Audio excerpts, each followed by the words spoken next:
Hi everyone, आप सबका फिर से एक नए वीडियो पर स्वागत है। दोस्तों, आज की इस वीडियो में मैं आप लोगों को बताने वाला हूं कि यदि आपके फ़ोन में आवाज़ नहीं आ रही है, किसी की भी कॉल आ रही है तो वह आवाज़ नहीं आ रही है, यदि आप लोग यूट्यूब को भी चला रहे हैं फिर भी आवाज़ नहीं आ रही, तो आप लोग इस प्रॉब्लम को कैसे सॉल्व करेंगे, चलिए मैं आप लोगों को बताता हूँ।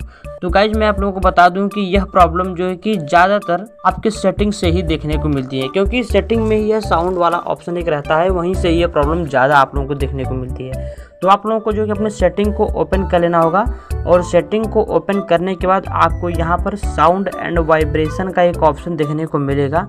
तो आप लोगों को इस वाले ऑप्शन पर क्लिक कर देना होगा। तो क्लिक करने के बाद गाइस, आप लोगों को यहाँ पर देख सकते हैं कि 3-4 ऑप्शन देखने को मिल रहा है।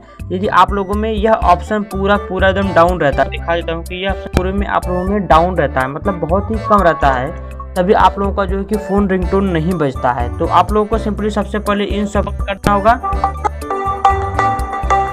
और ऑन करने के बाद गाइस, इससे आप लोगों की प्रॉब्लम सॉल्व हो जाएगी। यदि इससे भी आपकी प्रॉब्लम सॉल्व नहीं होती है तो आपको यहाँ पर देख सकते हैं कि डू नॉट डिस्टर्ब का एक ऑप्शन देखने को मिल रहा होगा, इस पर आपको क्लिक कर देना होगा। एंड क्लिक करने के बाद अब मैं यहाँ से इसको ऑन करता हूँ, तो देख सकते हैं कि आप लोग जो है कि यहाँ पर चांद के जैसा कुछ ऑप्शन आ गया, तभी जो है कि आवाज़ नहीं आती है। तो आप लोगों को इसको जो है कि ऑफ रखना होगा। तो गाइज, इस प्रोसेस को करने के बाद आपके फ़ोन में आवाज़ आने लगेगी, रिंगटोन बजने लगेगा। तो इस तरह से आप लोग जो है कि अपने इस प्रॉब्लम को आसानी से सॉल्व कर सकते हैं। तो वीडियो अच्छी लगी तो वीडियो को लाइक कर दीजिएगा, और चैनल पर नए हैं तो चैनल को सब्सक्राइब कर लीजिएगा। धन्यवाद।